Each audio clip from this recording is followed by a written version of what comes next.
destabilize the electrostatic forces of non-settlable solids. Coagulant chemicals typically have a positive charge, which binds to the negatively charged particles in water, neutralizing them and allowing them to come together to form small clumps of particles called microfloc. In most cases, the chemical reaction occurs in a fraction of a second, so it's important the coagulant is dispersed quickly and evenly to encourage as many particle collisions as possible. Because this process relies on chemical reactions, several considerations must be made.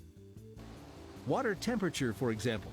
Colder water usually slows coagulation and flocculation reactions, which may require more time to achieve optimal floc formation. Extreme values of pH, high or low, will also interfere with the process. Coagulant effectiveness is highly dependent on pH. For some coagulants, alkalinity is a factor.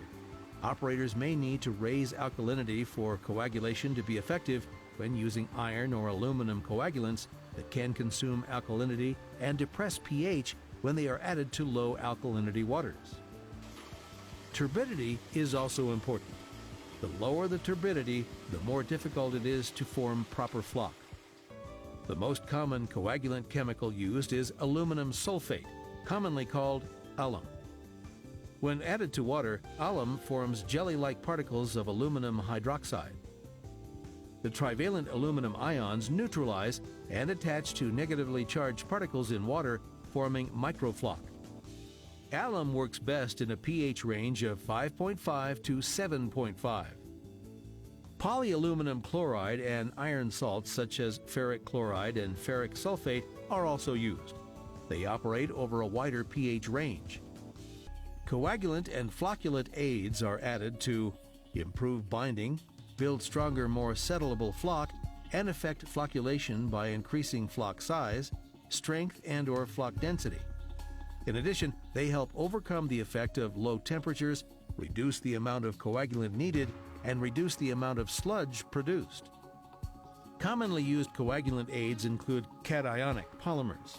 Polymers are defined as a synthetic compound with high molecular weight and composed of repeating chemical units or monomers.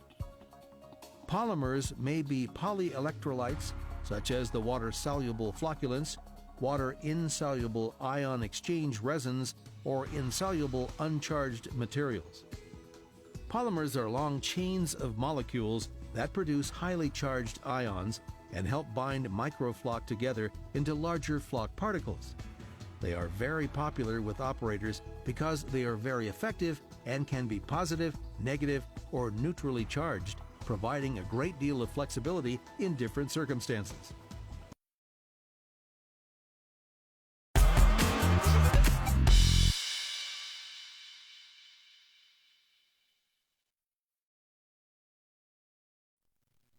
Let's do a small experiment. Would you rather drink this water or this water? Well, of course you would choose the water on the left. Unfortunately, some people in other parts of the world have no choice at all. Did you know that small floating particles in drinking water can make you sick? Imagine we have a super powerful microscope and we can zoom into the water. Zoom! What will we find? What are these small floating particles and how do they float? These particles are of two types: inorganic, like clay, silt, and mineral oxides, and organic, such as algae, protozoa, and bacteria. The bacteria, once ingested by humans, can sometimes be fatal. All of these small particles are able to float because they are not heavy enough to settle to the bottom by gravity. Suspended particles that are too light and small to settle are called colloids. When looked at together, these colloids cause a state of cloudiness or haziness known as turbidity. The more cloudy a fluid looks, the more turbid it is. Here we see 4 beakers of water with increasing levels of turbidity from left to right. There is a relation between turbidity and the risk of getting a disease. Science shows that the more turbid the drinking water is, the higher the risk of getting sick is. Now, why is this? This is because toxic compounds can adsorb, that is, stick to, the surface of the suspended colloids. The more colloids there are, the more toxic the water can become. These toxic materials and bacteria can cause cholera, salmonellosis, hepatitis A, dysentery, and E. coli infection. These illnesses affect and kill millions of people a year and are especially dangerous to children whose weak immune systems cannot provide an adequate defense. Fortunately, we can do something about this. One of the very practical ways to clean this turbid water is called flocculation. Flocculation is the process in which colloids aggregate or come together to form larger particles called flocks by the addition of a chemical called a flocculant. Typical flocculants include alum and ferrex because they work well with high turbidity fluid mixtures. Now, let's demonstrate how flocculation works. First, we'll need to go out and collect some muddy water from the Charles River.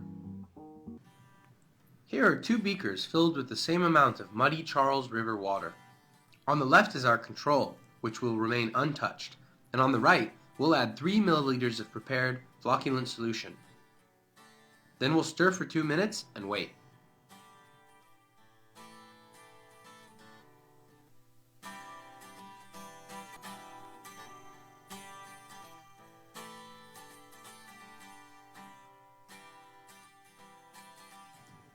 Wow!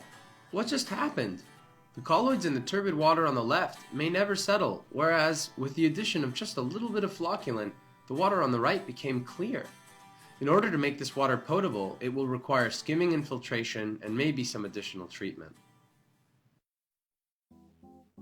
If you're wondering what's going on, let's explain how this flocculant business works.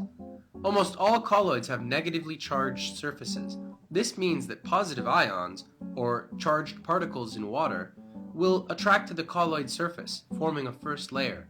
Recall how like poles of a magnet will repel, while opposite poles will attract. The same occurs with colloids in water. A diffuse layer, made up of a mix of positive and negative ions, will then surround the first, forming what is called a double layer.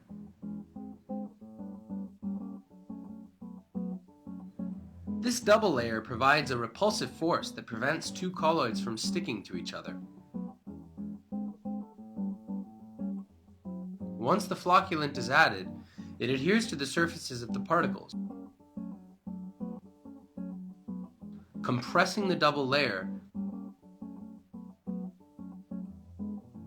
and allowing the colloids to stick to each other and form flocks.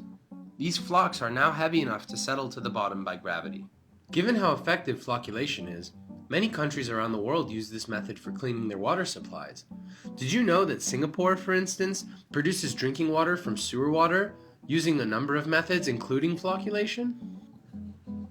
As the global population increases and fresh water resources become more and more scarce, flocculation is one tool that can supply clean, healthy, and tasty drinking water worldwide.